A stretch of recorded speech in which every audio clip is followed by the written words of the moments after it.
Are you my mother?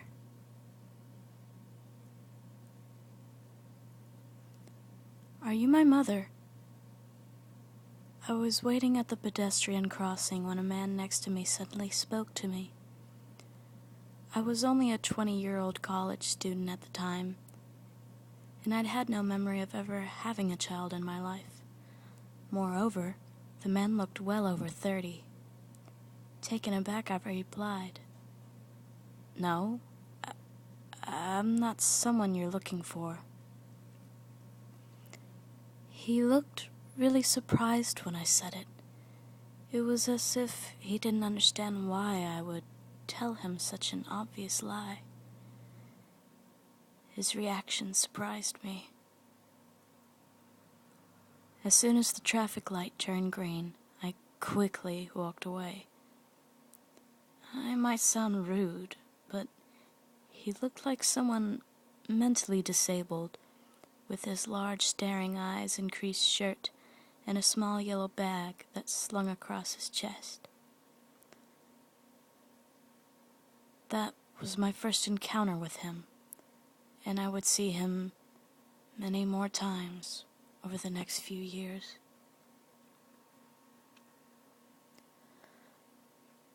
From then on, the man would always be waiting for me at the same place we first met, and he would always ask me the same, "Are you my mother?" question. It was uncomfortable, but he would go away as soon as I replied no. He seemed harmless enough, and I didn't feel the need to go and report to the police or do anything like that. However, when later on he started hanging around my college, I had to make things clear to him. I remember telling him severely that I never wanted to see him again and that I found him disgusting. That seemed to have put him off, and after that he didn't appear to me for a long time. Soon, I graduated from the college in Tokyo and moved back to my hometown. About a year later, I got a call from a friend in Tokyo. "Guess what happened? I saw that stalker of yours near the college and he asked me, 'Where's my mother?' I got freaked out and just ran away." Hearing that only made me think, "Oh yeah, I remember that weird guy." I thought it was all in the past and it had nothing to do with me anymore. But on Mother's Day in the following year, I found one withered carnation lying on the front door of my house. Immediately I thought, "It's him," and got really scared. I told my dad about it and we decided to go to the police together. But, of course, the police wouldn't take us seriously. After all, nothing harmful had been done. However, I felt uneasy.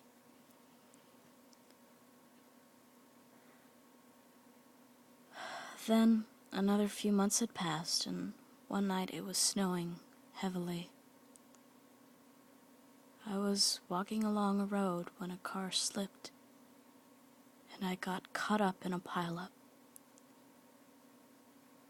I was knocked out of consciousness for a moment, and then, the next thing I knew, I was sandwiched between a car and a fallen tree. I couldn't move at all, and my whole body hurt.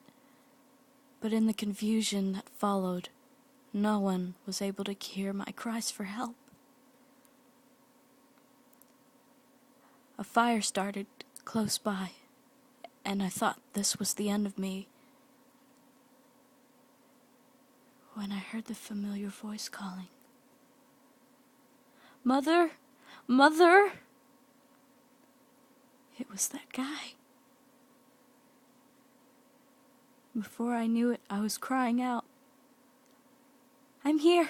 Help, I'm right here.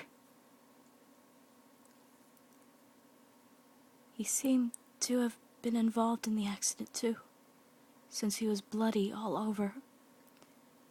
Plowing his way through the thick snow, he came over and pulled me out. Now I saw him properly, for the first time. I noticed his injuries looked worse and more painful than mine. But in spite of all this, he only looked at me and smiled.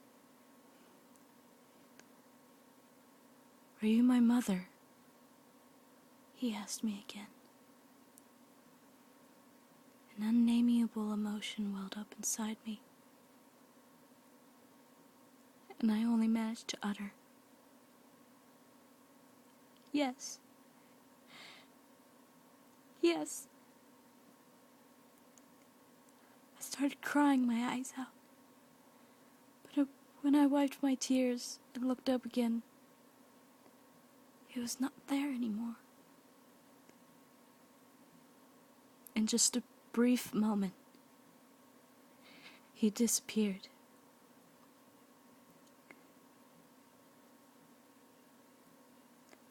That was the last I saw of him. I haven't laid my eyes on him for years now. I still don't know what he really was, but I don't think he was a ghost or any type of thing.